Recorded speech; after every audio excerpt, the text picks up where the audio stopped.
అందరికీ నమస్కారం. ఇవాళ మనతో పాటు ప్రముఖ ఆధ్యాత్మికవేత్త, ఆస్ట్రాలజర్, దత్తాత్రేయ మరియు గణపతి ఉపాసకులు మురళీధర్ శర్మ గారు మనతో ఉన్నారు. గురుగారితో మాట్లాడదాం. గురుగారు నమస్కారం. మహాదేవ శ్రీమాత్రే నమః. 2025 జనవరి మాసం మీన రాశి వారికి ఎలాంటి ఫలితాలు ఉండబోతున్నాయి? గ్రహస్థితి ఎలా ఉంది? ఎలాంటి రెమెడీస్ చేసుకుంటే బాగుంటుంది అంటారు? ముందుగా ప్రేక్షకులకు ఆంగ్ల సంవత్సర శుభాకాంక్షలు మరియు సంక్రాంతి శుభ ఆశీస్సులు, అమ్మవారి యొక్క అనుగ్రహము మీ అందు ఉండాలి అని చెప్పి మనస్ఫూర్తిగా కోరుకుంటూ, మరి యొక్క 2025 జనవరి మాసానికి సంబంధించి పుష్యమాసము, మరి యొక్క పుష్యమాసంలో మీనరాశి వారు ఆల్రెడీ కూడా ఏలినాటి శని ప్రభావం చేత 2022 సుమారుగా 7వ నెల 8వ నెల నుండి కూడా ఎంతో ఇబ్బందికరమైనటువంటి పరిస్థితులను ఎదురు చూస్తూ ఉన్నారు. మరి వీరికి ద్వాదశ భావంలో గురుగ్రహం ఉండడము, లగ్నంలో గురువు ఉండడము చేత గత సంవత్సరము ఈ సంవత్సరము కొంత గురువు యొక్క చల్లని చూపు అనేటువంటిది వీరి యందు ఉంది అని చెప్పడం. మరి ఇక ఈ 2025 జనవరి నెలలో కూడా అదేవిధంగా గురువు యొక్క చూపు కొంతమేర తగ్గుతూ ఉన్నది. మరి ఇన్ని రోజులు ఉండేటువంటి గురువు యొక్క చూపు కొంత తగ్గి ఎండలోకి వచ్చే పరిస్థితి ఉంది. చెట్టు నీడ అనేటువంటిది కొంత దూరం అయ్యేటువంటి పరిస్థితి ఉంది. సో ఇక్కడ ఈ సందర్భంలో మీకు సూర్య భగవానుడు చక్కటి లాభాలను తెచ్చిపెట్టేటువంటి పరిస్థితిలో ఉన్నాడు. సూర్య భగవానుడు మీకు అద్భుతమైనటువంటి విధంగా చక్కటి ఆరోగ్యాన్ని ఇస్తున్నాడు. నూతన వస్త్ర ప్రాప్తి, మరియు ఎందుకంటే శనైశ్వరుడు మీ ఆరోగ్యాన్ని భంగం కలిగించే పరిస్థితిలో ఉంటే తన నాన్నగారు వచ్చేసి మీకు తన ఇంటికి వచ్చి తన ఇంటి నుండి లాభస్థానం నుండి మీకు కొన్ని లాభాలను ఈ యొక్క నెలలో ఇచ్చేటువంటి పరిస్థితి ఉంటుంది. అది కూడా సంక్రాంతికి ముందు 15 రోజులు కొంత ఇబ్బందికరంగా ఉంటూ సంక్రాంతి తర్వాత నుండి అమ్మయ్య పర్వాలేదు అనేటువంటి వాతావరణంతో మీకు ముందుకు వెళ్ళబోతూ ఉన్నది. ఈ విషయాన్ని గమనించుకోండి.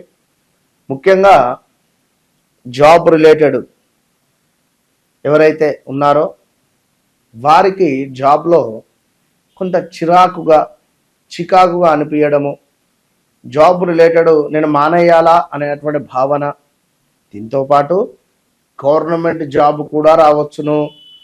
మీ జాతకంలో సూర్య భగవానుడు శనైశ్వరుడు మంచి స్థానాలలో ఉంటే 159 కావచ్చును. అదేవిధంగా 11వ భావంలో కానీ కొన్ని భావాలలో కొన్ని గ్రహాలు ఉంటే తప్పకుండా గవర్నమెంట్ జాబ్ అనేటువంటిది వస్తుంది. ఇది గమనించుకోండి. ఇక ప్రయత్నము చేసేటువంటి కార్యాలు ఏవైతే ఉన్నాయో అవి జయంగా ముందుకు వెళ్ళబోతున్నాయి. పుణ్యతీర్థ సందర్శనాలు, తీర్థయాత్రల సందర్శనాలు, ఇంటి యందు ఎంతో సంతోషంగా దేవత మరియు గురుభక్తియు, కుటుంబముతో విదేశీ ప్రయాణాలు చేయుట, సంఘమునందు చక్కటి కీర్తి లభించేటువంటి పరిస్థితి ఉంది. ఇక్కడ మాకు ఏలినాడి శని ఉంది, ఉంటే ఏమిటి? అదొక్కటే లేదు కదా. గ్రహాలు గురుగ్రహం ఉంది, కుజగ్రహం ఉంది, సూర్యగ్రహం ఉంది, శుక్రగ్రహం ఉంది, బుధగ్రహం ఉంది, ఇలా 9 గ్రహాలు ఉన్నాయి. అందులో ఒకటి శనైశ్వరుడు కనుక తను కూడా ఈశ్వరుడే. మీరు బాధపడడం కానీ భయపడడం కానీ ఇవి ఎక్కువ అయితే ఏం జరుగుతుందంటే ఇంకా అధికంగా ఇబ్బంది అయ్యేటువంటి పరిస్థితి ఉంటుంది. అనుమానము పెనుభూతము, తన ఊహ ఒక సంచలనంగా మారుతుంది. కనుక ఏది ఊహించుకోకండి, భయపడకండి. ఎందుకంటే రేపటి కాలంలో మీకు జన్మరాశిలోకి శనైశ్వరుడు వస్తాడు. ఇక 2-3 నెలలు అయితే మీ లగ్నాతో శనైశ్వరుడు వస్తాడు. అంటే రెండో దశ 7.5 సంవత్సరాలలో 2.5 సంవత్సరాలు విజయవంతంగా పూర్తి చేసుకొని ఇక మరొక దశలోకి ఎంటర్ అవుతున్నారు. సో ఇది 2.5 సంవత్సరాలు ఉంటుంది. ఇది గమనించుకోండి.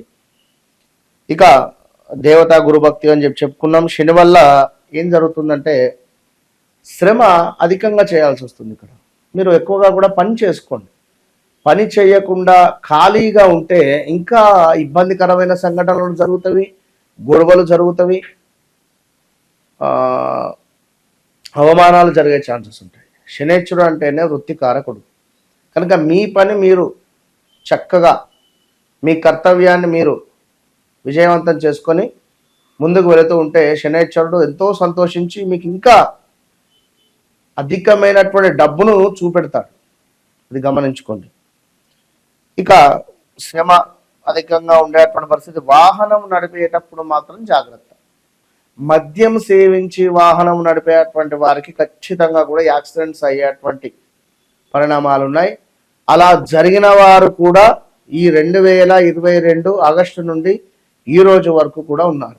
ఇది ఖచ్చితంగా చెప్తున్నా. లేదా మీ బండిని మీరు అమ్ముకోవడం కానీ, తాకట్టుకు పెట్టడం కానీ, కొత్త వాహనం కొనుగోలు చేయడం కానీ, మీ వాహనాన్ని మీ ఫ్రెండ్ ఎవరైనా తీసుకువెళ్ళి యాక్సిడెంట్ జరిపించడం కానీ, వాడు అడ్డం పడడం కానీ, మీరు ప్రయాణం చేస్తున్నారు, మీ వెనకాల ఉన్న వ్యక్తి జారి కింద పడి దెబ్బలు తాకడం కానీ ఏందరా. ఇప్పుడు చెప్పలేము. ఇప్పుడు నిన్న మొన్న న్యూస్లో ఎంతో హల్చల్ న్యూస్ అల్లు అర్జున్కు సంబంధించింది. అంటే ఉదాహరణ చెప్తున్నారు. తన పేరు రీత్యా తనకు ఏలినాడు శని ఎంటర్ కాబోతున్నది. ఇది జరిగే ముందు రోజే ఏమేమి డిస్కస్ చేసుకున్నాం, ఫలానా సెలబ్రిటీ హోదాలో ఈ విధంగా ఉండబోతుంది అని చెప్పి. కనుక అక్కడ ఆ మరణించినటువంటి తల్లి పేరు కూడా రేవతి, ఆర్ రిలేటెడ్ పాపం. అంటే కొన్ని అట్లా ఉంటవి. ఇంతకు మించి ఎక్కువ నేను చెప్పనే టాపిక్. కానీ సో ఒక మంచి జరుగుతుందంటే ఒక చెడు జరగడం కానీ, ఒక చెడు జరుగుతుందంటే ఒక మంచి, ఏదైనా. కనుక ఎవరు కూడా ఏది బాధపడకుండా ఉండండి. వాహనం నడిపేటువంటి సందర్భంలో జాగ్రత్త అనుకున్నాం. ఇక్కడ ముఖ్యంగా బంధుమిత్రులకు సంబంధించి ఎడబాటు ఉంది. అది కూడా గమనించుకోండి. బంధుమిత్రులకు సంబంధించి ఇలాంటివి లేకుండా ప్రశాంతంగా ఉండే ప్రయత్నంగా చేయండి.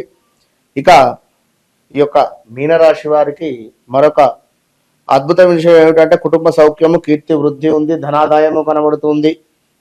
గురువు వల్ల చాలా అద్భుతమైనటువంటి ఫలితాలు అయితే గోచరిస్తున్నాయి. మీరు ఏం బాధపడద్దు. గురువు మీకు చాలా అద్భుతంగా ఉన్నాడు కనుక దగ్గరలో ఉండేటువంటి దేవాలయానికి వెళ్ళాలి. అక్కడ ఉండేటువంటి బ్రాహ్మణులతో చక్కగా మాట్లాడాలి. వారికి ఎంతో కొంత ధనాన్ని ఇవ్వండి, లేదా ఒక అరటిపండు కొనివ్వండి. గురువారమైనా కనీసం అలా వారితో ఒక 5 నిమిషాలు మాట్లాడి వెళ్ళడం వల్ల గురువు యొక్క బలం పెరుగుతుంది మనకు. లేదా టీచర్ దగ్గరికి వెళ్ళిన ఇలాంటి సందర్భాలలో వెళితే చాలా అంటే చాలా అద్భుతమైనటువంటి ఫలితాలు అయితే ఉంటాయి. ఇక వ్యాపారము వృద్ధి అని చెప్పుకున్నాం, సుఖ సంతోషాలు అని చెప్పుకున్నాం, శుభకార్య నిర్వహణ అని చెప్పుకున్నాం, స్థిరాస్తులలో లాభము ధనాదాయం అని చెప్పుకున్నాం. సూర్యుడు మీకు ఇవన్నీ ఇస్తున్నాడు కనుక సూర్యునికి ఆదిత్య హృదయం చదువుకోండి. తప్పకుండా మీకు సూర్యుని యొక్క అనుగ్రహము ఉండడం చేత అద్భుతంగా ఉంటుంది. సో మరలా ఇక్కడ ఆఫ్టర్ సంక్రాంతి తర్వాత ఏంటిది, అనవసరమైనటువంటి ప్రయాణాలు ఉన్నాయి, కొంత సమీప బంధు నష్టము, దుబారా ఖర్చు, ఇవి కొన్ని ఉంటాయి. ఏది ఏమైనప్పటికీ కూడా మీ యొక్క జన్మజాతకం చూసుకొని ఆ జన్మజాతకాన్ని D1, D2, D3 ఇలా D9 దాకా ఉంటాయి నవాంశ అని చెప్పి. మనకు ఫస్ట్ చార్టు లగ్నము, తర్వాత నవాంశ, ఇవన్నీ చూసుకొని ఇప్పుడు మెగాస్టార్ చిరంజీవి గారికి శనేశ్వరుడు ఉచ్చబొందాడు, గురుగ్రహము ఉచ్చబొందింది, నవాంశంలో గురువు నీచలో ఉంది. ఆ దశ వచ్చినప్పుడు తనకు అద్భుతమైనటువంటి పేరు ప్రఖ్యాతలు అవార్డులు వచ్చాయి. అట్లా అన్ని కొన్ని ఉంటవి. చూసుకుంటే అద్భుతమైనటువంటి ఫలితాలతో ముందుకు వెళ్ళే పరిస్థితి ఉంటుంది. మరి ఈ యొక్క మీనరాశి వారికి ఇంకా చూసుకుంటే మనకు వచ్చేసి యంత్ర ప్రమాదాలు, ఆయుధఘాతాలు, అంటే ఆయుధాలు అంటే ఎవరైనా ఇనుము రిలేటెడ్ పని చేసేటువంటి వారు చాలా జాగ్రత్తగా ఉండాలి. రైలు రిలేటెడ్ కానీ, రైలులో రైల్వే శాఖకు సంబంధించి పనిచేసేవారు కానీ బదిలీలు అయ్యే పరిస్థితులు ఉన్నాయి. యంత్ర ప్రమాదాలు, ఇనుము రిలేటెడ్, అది ఏదైనా కావచ్చు. అదేవిధంగా కొంత మీ మనసు ఏదో ఆరాటంగా ఉండేటువంటి పరిస్థితి అయితే గోచరిస్తూ ఉంది. మరి ఇంకా కొంత అపకీర్తి, కొంత అలసత్వముగా ఉండేటువంటి పరిస్థితి కూడా కనబడుతుంది. కనుక మీనరాశి వారు మన వద్ద జరిగేటువంటి నవగ్రహ హోమంలో పాల్గొనండి. కేవలం 2500కే ఇట్టి హోమంలో పాల్గొని నవగ్రహాల యొక్క అనుగ్రహాన్ని పొందేటువంటి ప్రయత్నం చేయండి. All the best. జనవరి మాసంలో మీనరాశి వారికి ఎలాంటి ఫలితాలు ఉంటాయో అద్భుతంగా వివరించారు గురుగారు. సంక్రాంతి శుభాకాంక్షలు. ధన్యవాదాలు.